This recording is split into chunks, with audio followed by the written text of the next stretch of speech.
श्री राम जय जय राम। श्री राम जय जय राम। श्री राम जय जय राम। सच्चिदानंद भगवाननी जय। આજે સરસ પ્રશ્ન આવ્યો છે કે રમવામાં મજા છે કે હોવામાં મજા છે?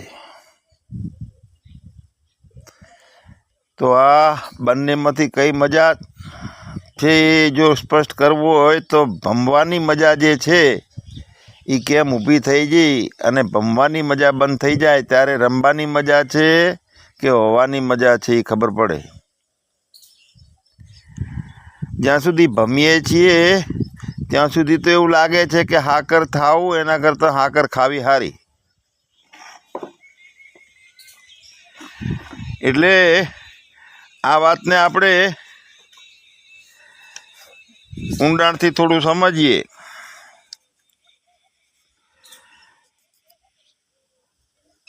પોતાનો દ્રઢ અનુભવ જ્યારે થાય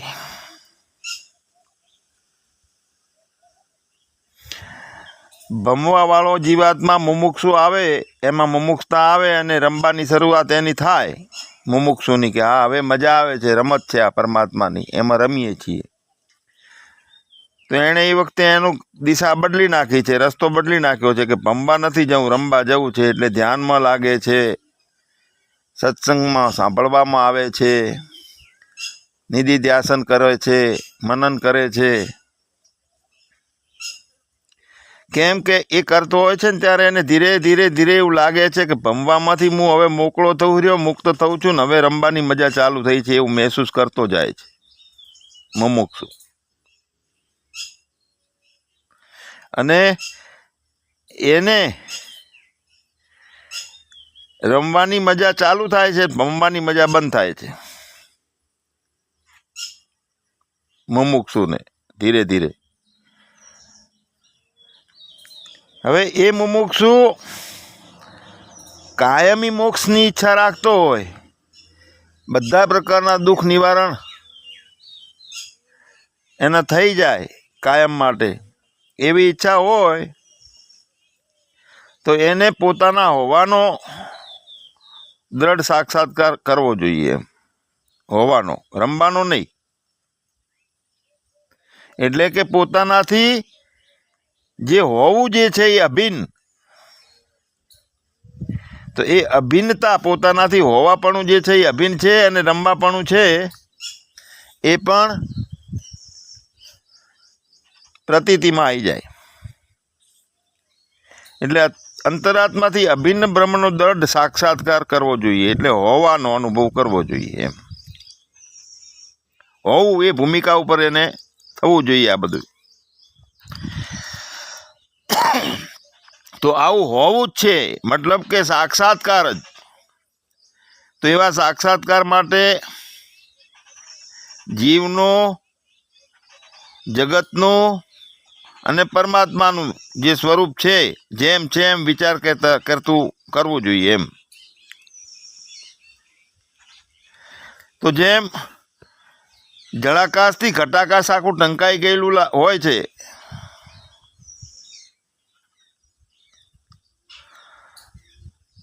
તો એ રીતે જીવથી કુટસ્થ આખો ઢંકાઈ ગયેલો છે। તો છે નહીં ઢંકાઈ ગયેલું, જળાકાશથી ઘટાકાશ ઢંકાઈ ગયેલું છે નહીં, જીવથી કુટસ્થ આમ ઢંકાઈ ગયેલો છે નહીં, પણ એ એકબીજાની ભ્રાંતિ હોય છે। મતલબ કે પોતે ભૂલાઈ જાય છે અને રમવાનું જીવપણા વડે ચાલુ થઈ જાય ત્યારે એની અંદર એક પરસ્પરની ભ્રાંતિ હોય છે, એકબીજાની ભ્રાંતિ હોય છે। ઘડીક વાર થાય અને હું જીવ તરીકે રમું છું, મજા આવે છે, મુમુક્ષુ બની ગયો। અને કોઈક વખતે એમ આવે છે કે મેરે અપને સિવા કુછ નહીં, અદ્વિતીય બોધ પોતાનો। એટલે પરસ્પરની ભ્રાંતિ એટલે અધ્યાસ. જો રમવાનું ચાલુ રહે છે તો એની અંદર અધ્યાસ રહે છે.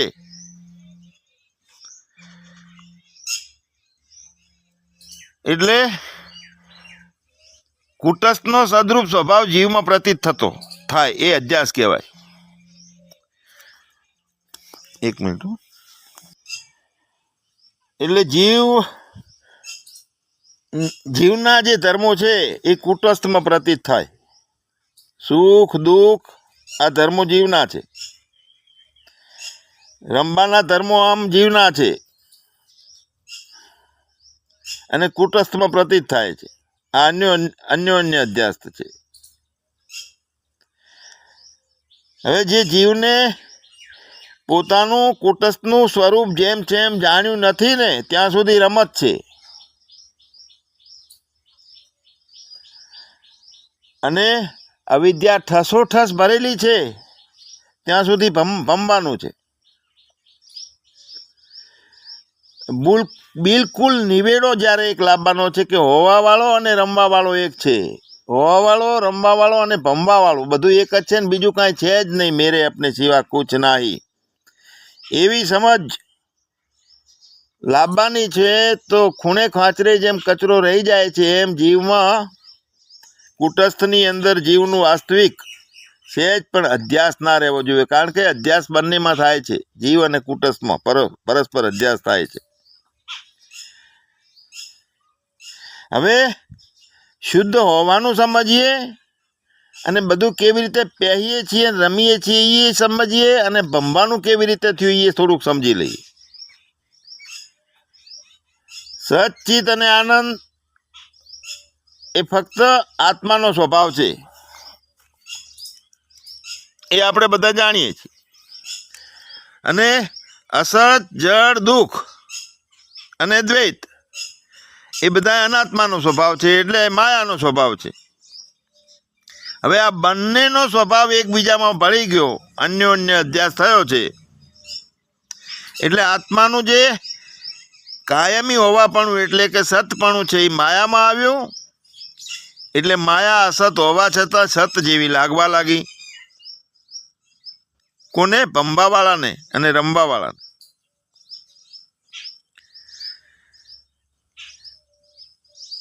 બસ એ ચિદ અને જળ, આનંદ અને દુઃખ, અદ્વૈત અને દ્વૈત એ સામસામે છે, એકબીજાના વિરોધી છે. તો જે સામસામે છે, દ્વૈતો છે, એમાં માયા ભાસે છે. અને માયા એમાં છે એટલે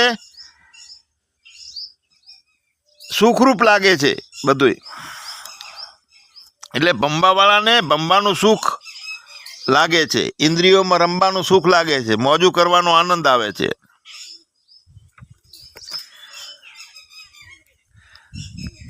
હવે આત્માનો આનંદ છે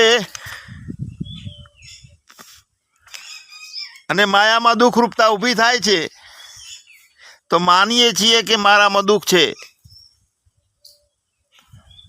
એટલે આત્માના આનંદમાં માયાનો દુઃખરૂપતા આપણે ભેગું કર્યું, પરસ્પર અધ્યાસ થયો અને પોતે દુઃખી થવા લાગ્યો. કુટસ્થ અને જીવના એકબીજાના લેવડ દેવડ થઈ ગઈ, ભેગું થઈ ગયું. એટલે માયા સુખરૂપ લાગે છે અને ભગવાનની જ્યારે આપણે પ્યોર ભગવાન સાથે જોડાણ કરી લેવું છે, અભિન્નતા કરી લેવી છે, તો જ્યાં સુધી ભગવાન સુખરૂપ નથી દેખાતા ત્યાં સુધી ભગવાન સાથેની એકતા નથી થતી. ભક્તિમાં જે રસ ઉત્પન્ન થવો જોઈએ એ ઉત્પન્ન નથી થતો. એટલે ભગવાનની ભક્તિમાં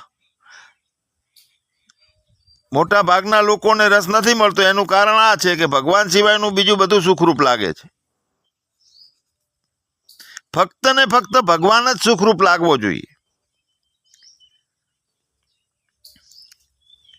અને પછી જે રમત છે એની અંદર રમવાપણું નથી હોતું, હોવાપણું નથી હોતું. જો હે સો હે, અને ન્યુટ્રલમાં બધું થતું હોય છે, સહજ રીતે બધું પાર પડતું હોય, એમાં કાંઈ પહેતું જ નથી. રમવાનું પેસતું નથી ને ભમવાનું પેસતું નહીં, એવી અલિપ્ત એક અવસ્થા છે અસંગી. એટલે ભગવાન સિવાય બીજું બધું સુખરૂપ ક્યારે લાગે છે? ભક્તિમાં ભગવાનનો પ્યોર રસ કેમ નથી મળતો? તો એકબીજાનું જોડાણ હજુ છે થોડું ઘણું, એટલે કુટસ્થ અને જીવાત્માનો અધ્યાસ છે એકબીજાને. હવે પરમાત્મા જ પોતે એક જ સુખરૂપ છે, એ જ આનંદરૂપ છે. એવા પ્રકારની અનુભૂતિ જ્યાં સુધી ના થાય ત્યાં સુધી પરમાત્મામાં ચિત્તવૃત્તિ લાગતી નથી. એટલે ચિદાભાસનો લય એમાં થતો નથી ત્યાં સુધી. એટલે આત્મા સિવાય બીજી કોઈ જગ્યાએ જે આનંદ થાય છે કે સુખ, એ બધું આભાસ માત્ર છે, અને માત્ર આત્મા જ આનંદ અને સુખરૂપ છે. હવે આવી ખબર જ્યારે પડે, એવો બોધ થાય યથાર્થ, એવો વિવેક સારી રીતે થાય, તો ચિત્તની વૃત્તિ મૂળ પોતાના સ્વરૂપ તરફ વળે.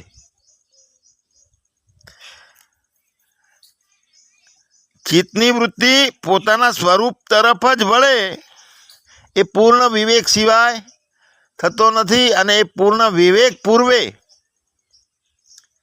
જેટલું માયિક છે, આધ્યાસિક છે, જે રમત ચાલે છે, રામલીલા કહું છું, રમવાનું એને હું કાયમ માટે, અને ભમવાનું છે એને કામલીલા કહું છું.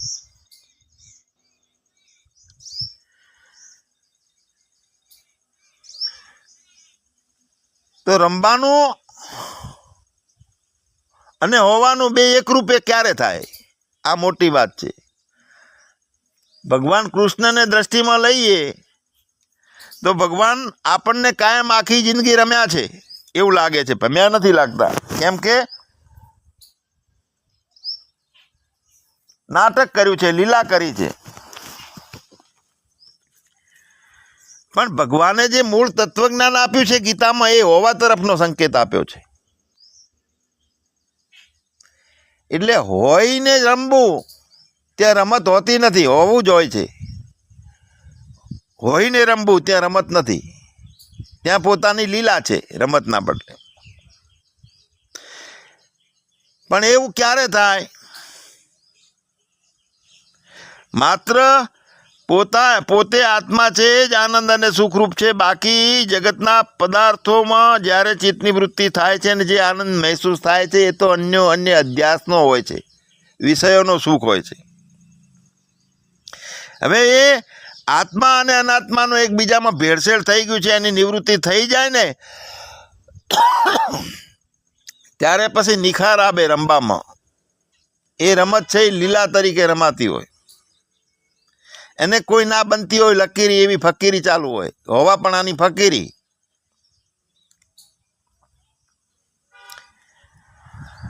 તો વસ્તુ જેમ છે તેમ, જે લક્ષણ જેના છે એની અંદર આવી જાય. એમ જળના લક્ષણો જળમાં જાય, ચેતન છે એ ચેતન બચી રહે.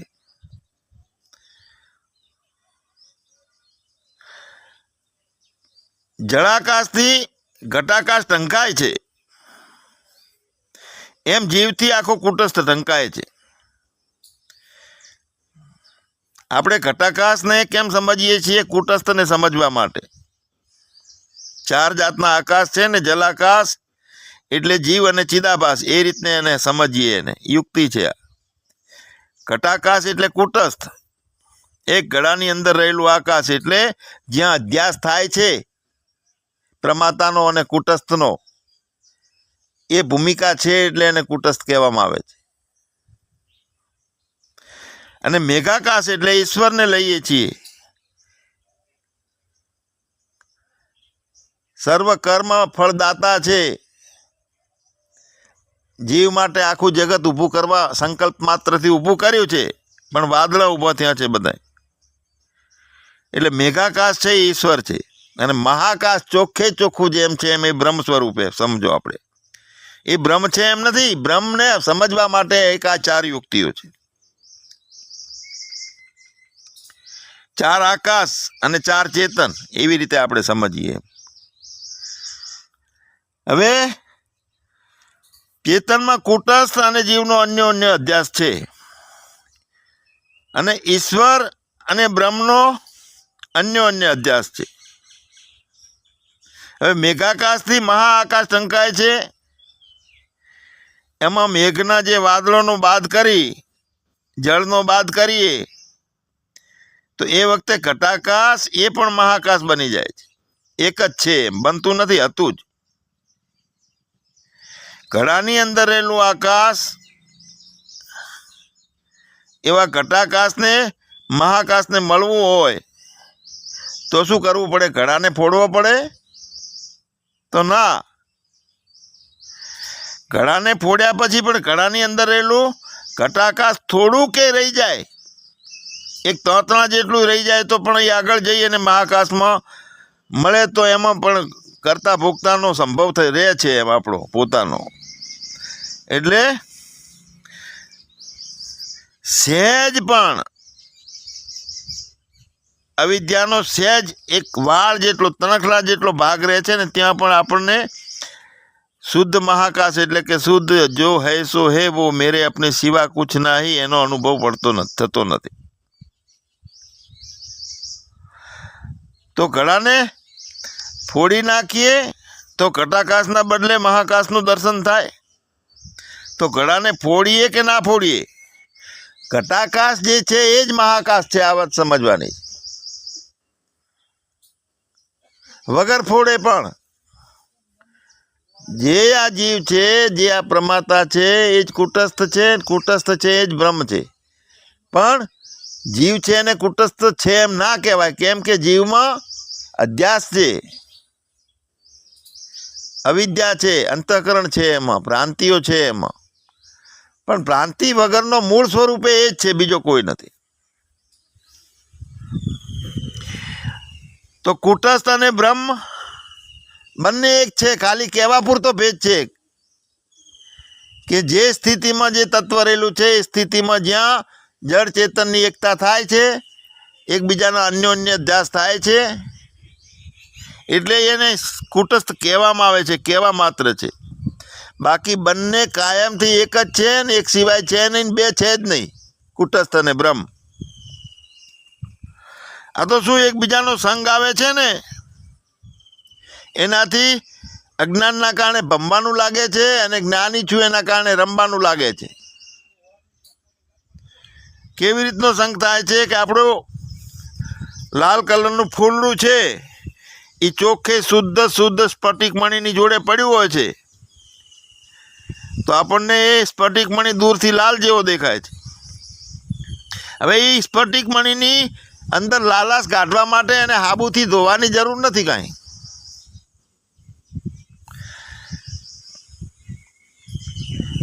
કેમ કે એ રે શુદ્ધ છે જ, એ સ્ફટિક છે, મિરેડ છે જ. હવે એની અંદર દેખાતી લાલાશ એ મણીનો ધર્મ નથી, એના ઉપર દેખાતી રંબાની ભાવ એ હોવાવાળાનો ધર્મ નથી. પણ બાજુમાં લાલ પુષ્પની છાયા છે એમ કહી શકાય.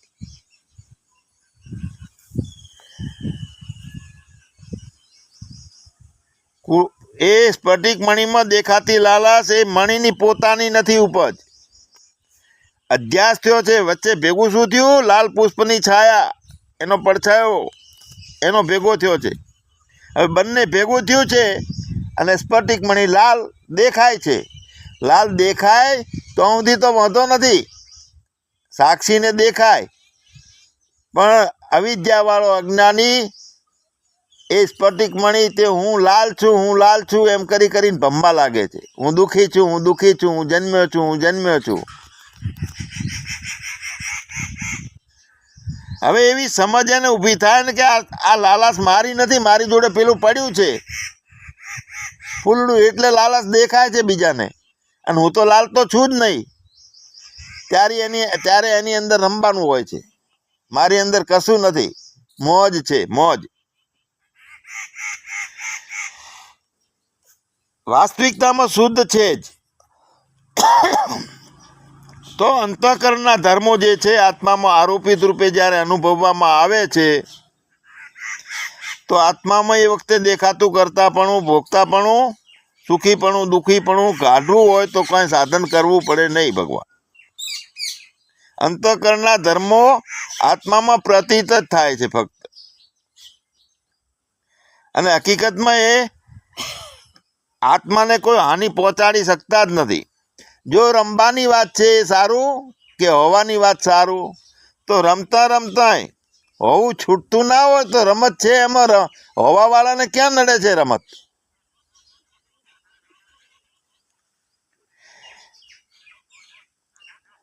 ખાલી પ્રતીત છે આત્મામાં બધું. હકીકતમાં કોઈ ધર્મો આત્માને દુઃખ પહોંચાડી શકતા નથી, દુઃખી કરી શકતા નથી. તો હારા નબળાનો ભાવ કોને થાય છે?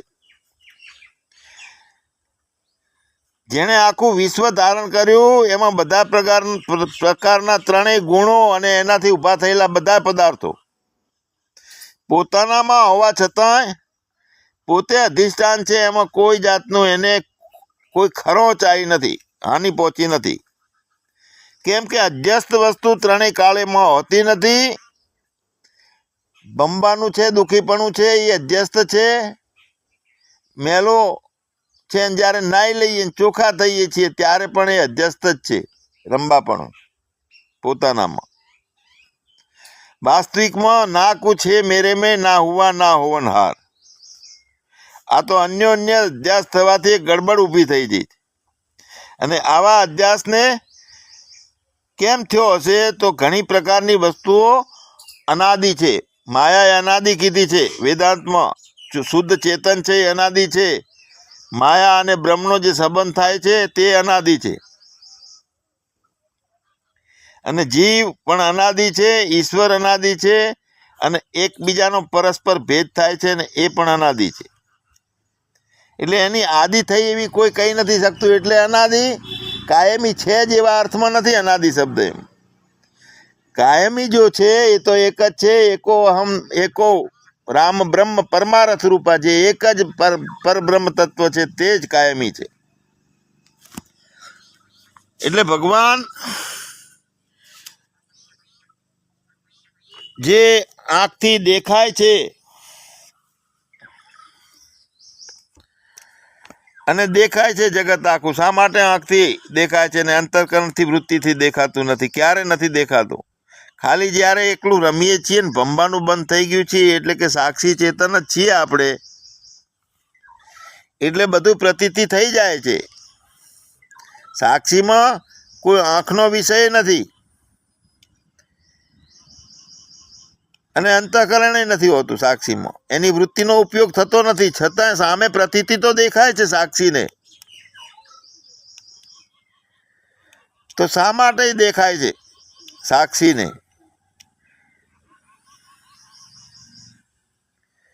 પ્રતીતિ દેખાય છે પણ આંખથી નહીં અને અંતઃકરણની વૃત્તિથી નથી દેખાતું. કારણ કે પોતે પોતાનું હોવું છે ફક્ત. હવે આમ જોઈએ કાયમી બધાનો અનુભવ અને સામાન્ય નિયમ છે એ પ્રમાણે અંતઃકરણની વૃત્તિ જગતની વસ્તુ ઉપર જાય છે અને જગત વસ્તુ સુધી આંખ દ્વારા જાય છે. અને જો એ વૃત્તિ જગતની વસ્તુના આકારે થાય તો જગત વસ્તુ દેખાય. હવે અહીંયા સાક્ષીની ભૂમિકામાં તો જગત વસ્તુ છે જ નહીં, એક પોતાનું હોવું જ છે. અંતઃકરણની વૃત્તિ કોઈ પણ આકારે હવે થતી જ નથી. હવે અહીં અંતઃકરણનું કામ પૂરું થઈ ગયેલું છે સાક્ષીમાં. તો અવિદ્યા જ જગતના રૂપમાં એ વખતે પરિણામ પામેલ હોય છે. પ્રતીતિ થાય છે ને તે. અને એ અવિદ્યા પોતાનામાં, સાક્ષીમાં, પોતાનામાં અધિષ્ઠાન શુદ્ધ ચૈતન્યમાં એ અવિદ્યા છે. પ્રતીત જગત આખું શુદ્ધ ચૈતન્યમાં પ્રતીત થઈ રહેલું છે. હવે એ જગત દેખાય છે, જેને દેખાય છે આ જગત, તો એ ચિદાભાસ કે આભાસ નથી. કોને? શુદ્ધ સાક્ષી તરીકે જ્યારે રમવાની રમત જ ચાલુ છે. હવે ત્યાં અંતઃકરણનો ઉપયોગ નથી એટલે તો રમીએ છીએ એમ કહીએ છીએ. હવે જેને રમત દેખાય છે તે ચિદાભાસે નથી ને આભાસે નથી. જેને રમત દેખાય છે એમાં અંતઃકરણનો ઉપયોગ નથી. અને જેને રમત અને આખું જગત દેખાય છે, જેમાં દેખાય છે, જેને છે એ સાક્ષી ચૈતન્ય જ છે. તો હવે રમે તો એની ઈચ્છા થઈ તો રમે છે, એને એની રમત ઊભી કરી છે અને કરતાપણું અબાધિત રાખીને કરી છે. તો ભગવાન કોણ રમે છે અને કોણ છે એ દ્રષ્ટિ સુધી પહોંચતા આપણને જવાબ આપણી પાસેથી મળી જાય.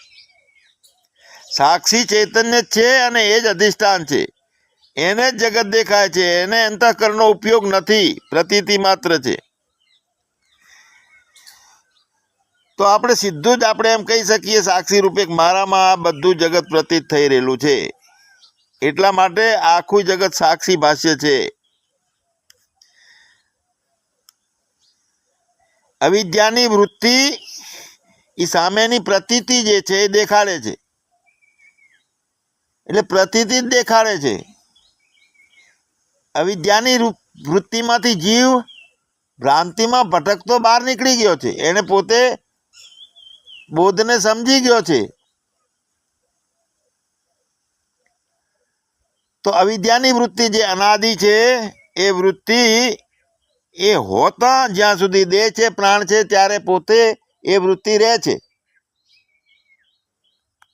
અવિદ્યા નથી રહેતી, એની મૂળ વૃત્તિ રહે છે. એટલે અવિદ્યાની વૃત્તિથી બધું કેવળ દેખાવ માત્ર છે એમ આપણે કહી શકીએ છીએ. વસ્તુતઃ હકીકતમાં બીજું કાંઈ ત્યાં છે જ નહીં, બીજે પણ નથી અને બીજું નથી. આ જગત એ વખતે આભાસ ભાષ્ય એટલે કે જીવાત્મા જે રીતે જુએ છે એ રીતનું જગત નથી હોતું સાક્ષીને, એટલે રમત હોય છે એની. વિષયોના રૂપે કોઈ નથી હોતું કશી વસ્તુ, એટલે તો ભમવાનું બંધ હોય છે. જો વિષય અને ઇન્દ્રિયોનું રમત હોય તો એ ભમવાનું છે, ત્યાં રમત નથી. હવે વિષયો અને ઇન્દ્રિયોનું મિલન નથી, ને વિષયો નથી ને ઇન્દ્રિયો નથી. અને જ્યારે જે હોય છે તે રમત હોય છે. એટલે જે આભાસ ભાષ્ય નથી એટલે કે અવિદ્યામાં થી પણ નથી, અને જે ઇન્દ્રિયો અને વિષયો રૂપે નથી, અને જે નથી એને કહી શકાય કે આપણને આંખથી દેખાતું નથી. તો હોવું છે તે જ રમત છે. રમતમાં છે પણ આવી જાય છે ત્યારે દેખાવાનું ચાલુ થઈ જાય છે. રમતમાં છે જ રમત, એવું નથી એમ. એ રમત જો આંખથી દેખાતી ના હોય, એ રમત ઇન્દ્રિયોનો વિષય ના બન્યો હોય, ત્યારે જે રમત છે અને હોવું છે બે એક રૂપે છે, એમાં બે કઈ થતું જ નથી.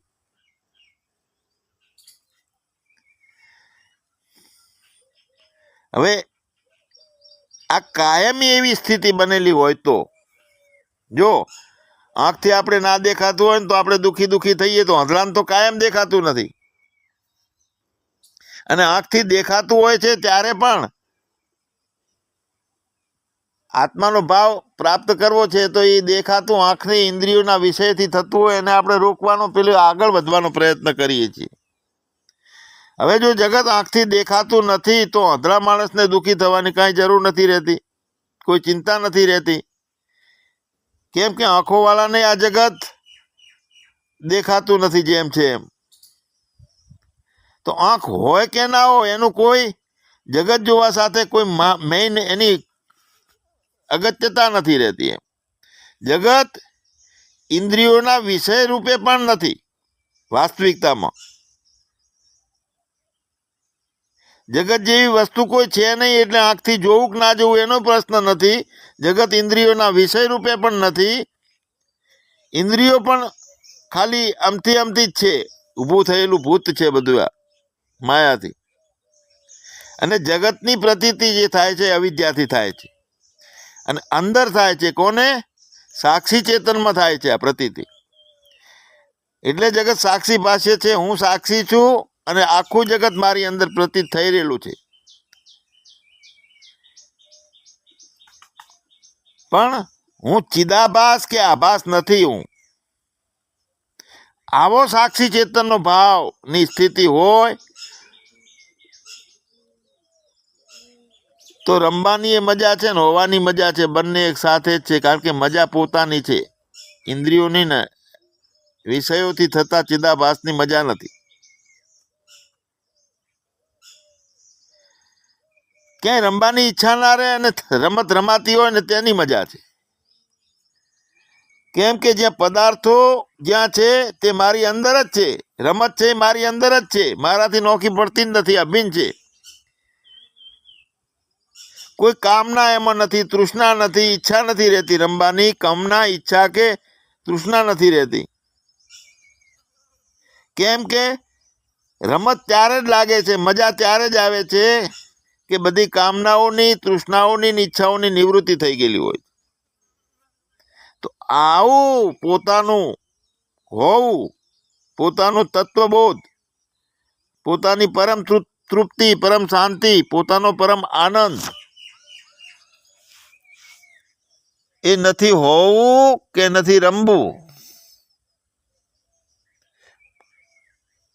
હોવું એ આભાસથી કહી શકાય છે. એટલે શબ્દોનો વિષય નથી, વાણીનો વિષય નથી. જ્યાં સુધી આપણે ચિદાભાસ જ બની રહી અને અંતઃકરણની વૃત્તિઓનો ઉપયોગ કરી અને જગત જોવાનો આપણે પ્રયત્ન કરશું, ત્યાં સુધી આપણને જગતનું મિથ્યા તત્વ નહીં સમજાય. અને આ જગતના મિથ્યા તત્વનો અપરોક્ષ અનુભવ લેવા માટે ફક્ત ને ફક્ત જગત સાક્ષી ભાષ્ય લાગવું જોઈએ.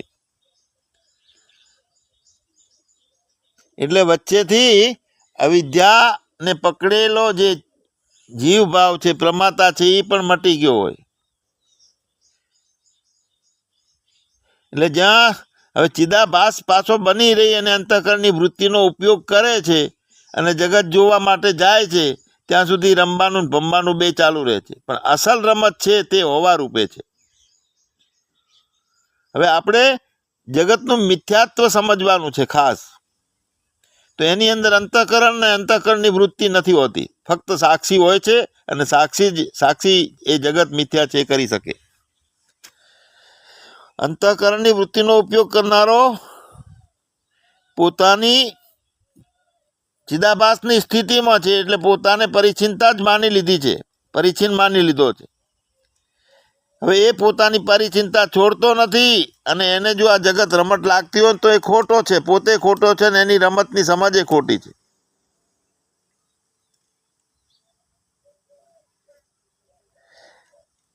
જગતનું મિથ્યાત્વ અપરોક્ષ થવું જોઈએ.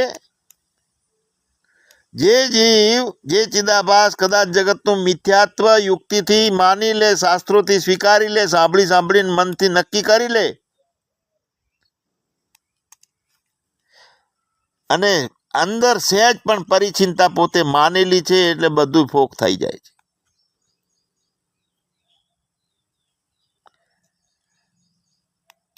એટલે જગતનું મિથ્યાત્વ અપરોક્ષ થાય તો બધા પ્રશ્નો હલ થઈ જાય, જીવન મુક્તિની સ્થિતિ પ્રાપ્ત થાય.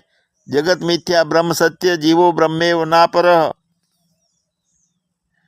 બીજું કાંઈ નથી. મેરે અપને સિવા કુછ નહીં, સર્વમ ખલુ ઇદમ બ્રહ્મ. આવો બ્રહ્મ તરીકેનો પોતાનો દ્રઢ અનુભવ થાય અને જન્મ મરણના બધા પ્રકારના